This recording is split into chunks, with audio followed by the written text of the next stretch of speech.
but he's talking to the saints.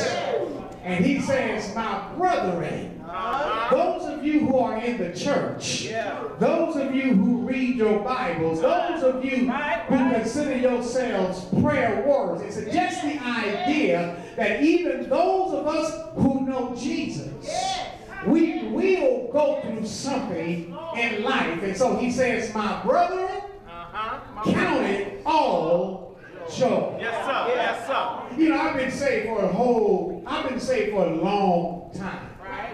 And I used to ponder this question: how in the world am I supposed to count it all joy? Y'all better watch me here. When I'm going through hell and high water. I know y'all Christians, you don't go through hell, amen. But I go through hell in my life. And it took me some time to learn how to smile in the midst of adversity. And I can stand here this morning and attest this morning to this fact that smiling is not always easy when you find yourself in some adversity. But nonetheless, James says, listen, one of the first imperatives that he gives to all believers is he says, here's what I need you to do. He says, you need to learn how to have some joy in the midst of what you're going through. I wish I had a witness here. Yes, sir. He said, count it all. Y'all dismiss that. Notice the word all in the text. He didn't say some things. Y'all better watch this. But he said all things.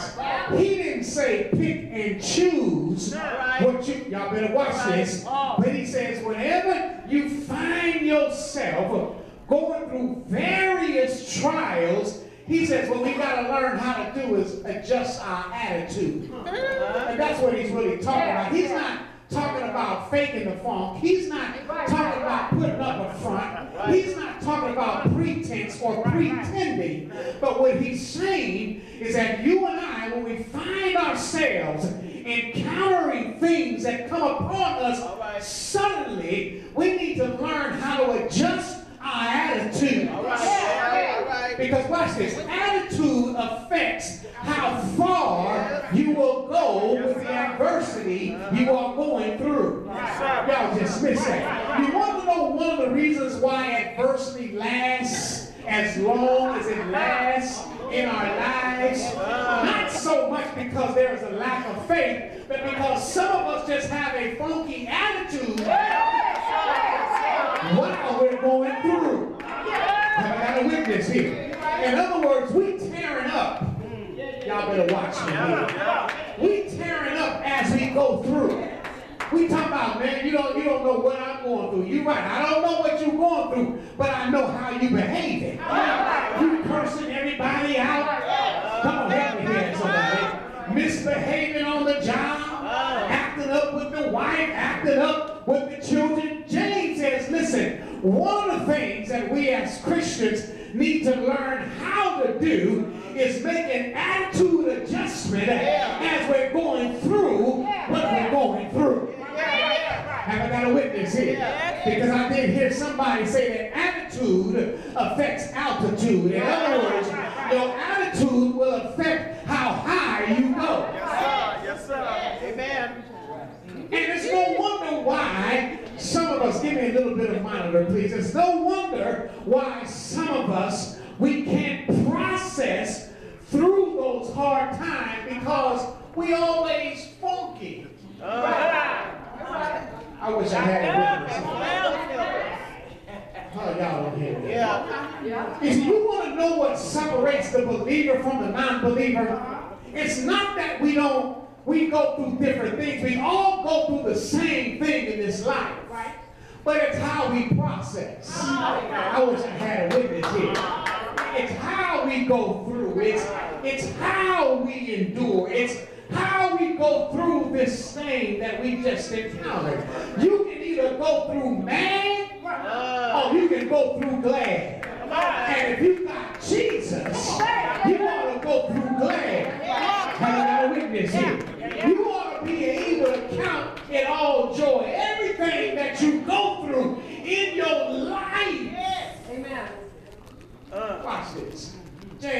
saying front, but he's saying, listen, you got to have a better attitude. Right. Because watch this. If the only time you can be positive or optimistic, or what I like to say, if the only time you can have faith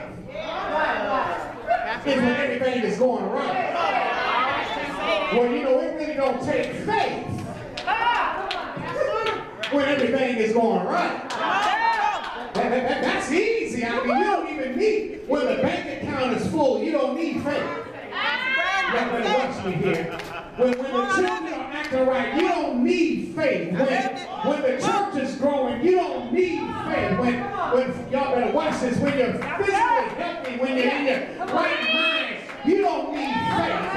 But faith comes into action when you can't see your way, when you don't know your way, when you don't have the solution, when you don't have the answer. Can you count it all joy? Bills are due, but I'm going to count it all joy. I got a witness here. Mortgages due, but somehow count it all joy. I don't know where it's coming from, but I serve a God who sits on the circle of the universe. And if he can't fix it, tap your neighbor and say, it can't be fixed. Yeah. He's not saying from the front, but he's saying there's got to be something down on the inside of you. He says, count it all joy. You're able to do it. You're able to count, because watch this. When you have a faith, when you stay in faith, and I don't really like using the word positive or being a positive thing. I like to say stay in faith. When you stay in faith, you can, watch this, you can have an attitude that I don't know, this is how I made it through the year. I don't know how God's going to do it. I don't know how. I don't know how he's going to fix that. Y'all better watch it. I really don't, you know, I'm a pretty analytical thinker. I like to think my way through some stuff. But Tyrone, I couldn't think my way through some stuff. And see, when I can't think my way through some stuff, I get frustrated with myself.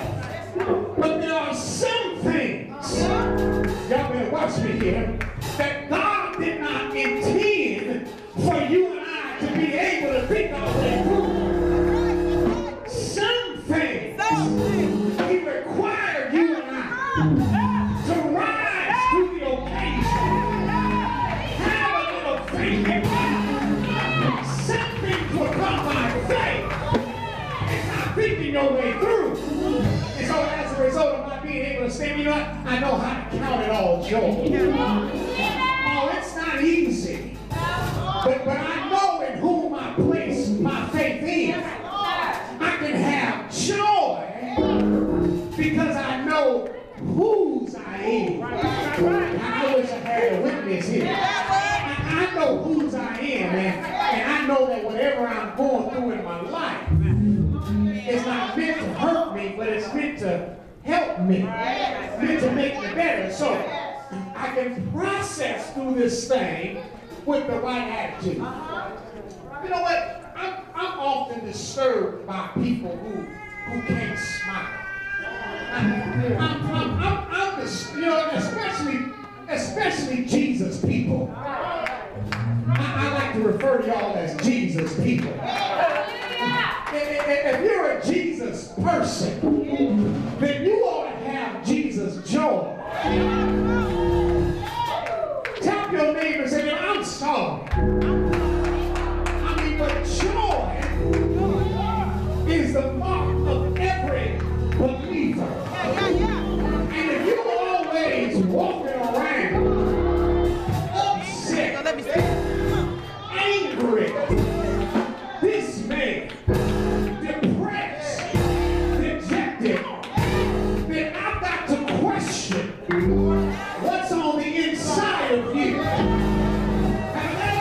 is here.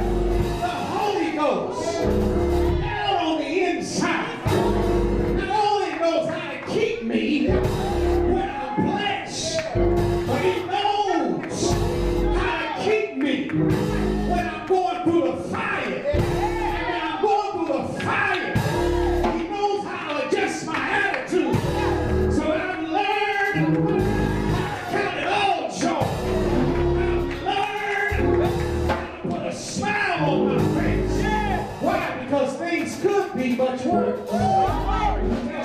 It could be worse. It could be worse, but look at you. The last Sunday of the year. Y'all not with me. Look at you. In your right mind. Activities of your being. In your right mind. A roof over your head. Clothes on your back. Shoes on your feet. Got a good paying 40-hour-a-week job. Somebody ought to say glory. You ought to say glory. Made it this far. By faith. Say neighbor. Oh, neighbor.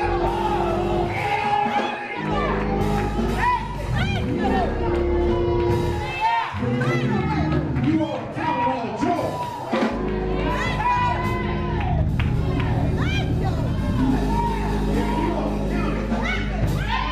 You ought to count. You ought to count. 1, he woke you up. 2, start you on your way. 3. You ought to count. So he says, my brother, count it all joy. But I notice when he says to do it, he doesn't say count it all joy when you stand. I don't see that nowhere in the text. He doesn't say count it all joy when everything is all right. But he says count it all joy when you fall. You